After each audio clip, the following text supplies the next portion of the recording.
ഇപ്പോൾ കൊച്ചിയിൽ നിന്നും കെ ഉമേഷ് കൂടി ചേരുന്നുണ്ട്. ഉമേഷ്, ഈ 18 പേരെ രക്ഷപ്പെടുത്താനുള്ള ശ്രമങ്ങൾ ഇപ്പോൾ നടക്കുന്നുണ്ട്. ഒരുപക്ഷെ മുഖ്യമന്ത്രി അടക്കം കൃത്യമായ നിർദ്ദേശങ്ങൾ നൽകിയിട്ടുണ്ട്. ഇവരുടെയൊക്കെ ചികിത്സയുമായി ബന്ധപ്പെട്ട് ഇവർ എത്താൻ സാധ്യതയുള്ളൊരു തീരം ഈ കൊച്ചി, കോഴിക്കോട്, അഴീക്കലാണ്. അപ്പോൾ കൊച്ചിയിൽ ആ നിലയിലുള്ള മറ്റു നിർദ്ദേശങ്ങൾ എങ്ങനെയൊക്കെയാണ്?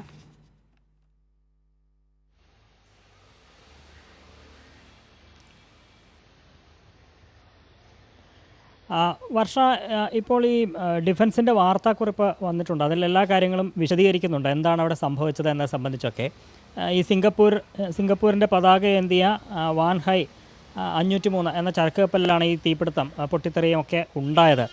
ഇതിൽ 22 പേർ അതിൽ ജീവനക്കാരായി ഉണ്ടായിരുന്നു. അതിൽ 18 പേരെ നിലവിൽ രക്ഷപ്പെടുത്തിയിട്ടുണ്ട് എന്ന് തന്നെ ഈ വാർത്താക്കുറിപ്പിൽ സ്ഥിരീകരിക്കുന്നുണ്ട്. 4 പേർ കാണാതായിട്ടുണ്ട്. 4 പേരെ കാണാതായിട്ടുണ്ട്. അതിൽ 2 തായ്വാൻകാർ, ഒരു ഇന്തോനേഷ്യക്കാരൻ, ഒരു മ്യാൻമാറുകാരൻ. അങ്ങനെ 4 പേരെക്കുറിച്ച് ഇപ്പോഴും വിവരമില്ല. അവർക്കായി തിരച്ചിൽ നടത്തുന്നു എന്നുള്ളതാണ് പറയുന്നത്. ഒപ്പം ഈ ഡിഫൻസ് അറിയിക്കുന്നത് നിലവിൽ 7 കപ്പലുകൾ അവിടെ രക്ഷാപ്രവർത്തനത്തിനായി എത്തും എന്നുള്ളതാണ്. നിലവിൽ ഒരു കപ്പൽ അവിടെ ഉണ്ട്. കോസ്റ്റ് ഗാർഡിൻ്റെ കീഴിലുള്ള ഒരു കപ്പൽ ഇതിനകം തന്നെ അവിടെ എത്തിയിട്ടുണ്ട്. അത് ഏറ്റവും തൊട്ടടുത്ത് ഉണ്ടായിരുന്ന ആ സമയത്ത് ആ സ്ഥലത്തുണ്ടായിരുന്ന ഒരു കപ്പലാണ് ഏറ്റവും ആദ്യം അവിടേക്ക് എത്തിക്കാൻ കഴിഞ്ഞിട്ടുള്ളത്. അത് കോസ്റ്റ് ഗാർഡിൻ്റെ maritime rescue coordination centre Mumbai, അവർക്ക് കീഴിലുള്ള MV1 മാർവൽ എന്ന ചരക്ക് കപ്പലിനെയാണ് ആദ്യമായി അവിടേക്ക് എത്തിച്ചത്. അതിൽ ഈ രക്ഷാപ്രവർത്തനമൊക്കെ നടത്തി വരികയാണ്. ഇതിന് പിറകെയാണ് കോസ്റ്റ് ഗാർഡിൻ്റെ തന്നെ മറ്റ് 4 കപ്പലുകൾ കൂടി അവിടേക്ക് വരുന്നു. ഒപ്പം നേവിയുടെ 2 കപ്പൽ. അങ്ങനെ 7 കപ്പലുകൾ അവിടേക്ക് എത്തും. നിലവിൽ ഒരു കപ്പലുണ്ട്, ബാക്കി 6 കപ്പലുകളും അധികം വൈകാതെ അവിടേക്ക് എത്തും എന്നുള്ളതാണ് ഈ ഡിഫൻസ് വിങ് അറിയിക്കുന്നത്. ഒപ്പം 2 ഡോണിയർ വിമാനങ്ങൾ, കോസ്റ്റ് ഗാർഡിൻ്റെ തന്നെ 2 ഡോണിയർ വിമാനങ്ങളും അവിടെ പരിശോധന നടത്തിക്കൊണ്ടിരിക്കുകയാണ്, നിരീക്ഷണം നടത്തിക്കൊണ്ടിരിക്കുകയാണ് എന്നും പറയുന്നുണ്ട്. ഒപ്പം മറ്റൊരു കാര്യം ഇപ്പോൾ ചോദിച്ചതുപോലെ തന്നെ ഇവരെ എവിടേക്കാണ് ചികിത്സയ്ക്കായി കൊണ്ടുപോവുക എന്നുള്ളത് സംബന്ധിച്ചാണ്. ഈ നാവികസേനയുമായുമൊക്കെ നമ്മൾ ബന്ധപ്പെടുമ്പോൾ അവർ പറയുന്ന വിവരമനുസരിച്ച് ഏറ്റവും അടുത്തുള്ള ആശുപത്രിയിലേക്ക് അവരെ എത്തിക്കുക എന്നുള്ളതാണ് ലക്ഷ്യമിടുന്നത്. ഇതിപ്പോൾ ഈ 88 നോട്ടിക്കൽ മൈൽ അകലെയാണ് എന്നുള്ളത് ഈ വാർത്താക്കുറിപ്പിൽ പറയുന്നു. ഈ ബേപ്പൂർ തീരത്ത് നിന്ന് 88 നോട്ടിക്കൽ മൈൽ അകലെയാണ്. അവിടെ നിന്ന് ഏറ്റവും അടുത്തേക്ക് അവർ മംഗലാപുരത്തേക്ക് പോകുന്നതിനെക്കുറിച്ചും ആലോചിച്ച് വരികയാണ് എന്നുള്ള വിവരം കൂടി ലഭിക്കുന്നുണ്ട്.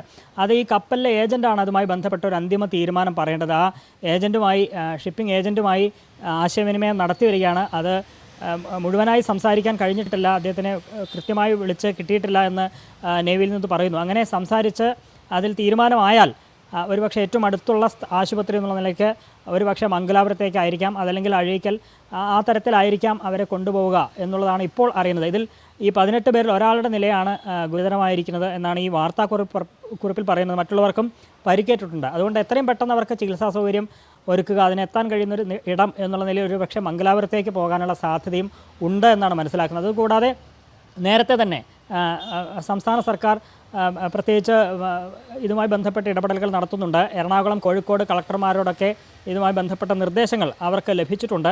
ഈ വാർത്താക്കുറിപ്പിൽ പറയുന്നത് പ്രകാരം ഈ ഡയറക്ടറേറ്റ് ജനറൽ ഷിപ്പിംഗ്, ഒപ്പം സംസ്ഥാന സർക്കാർ, കപ്പൽ ഉടമകൾ എന്നിവരുമായൊക്കെ കോസ്റ്റ് ഗാർഡ് നിരന്തരം ആശയവിനിമയം തുടരുകയാണ് എന്നും ഈ വാർത്താക്കുറിപ്പിൽ പറയുന്നുണ്ട്.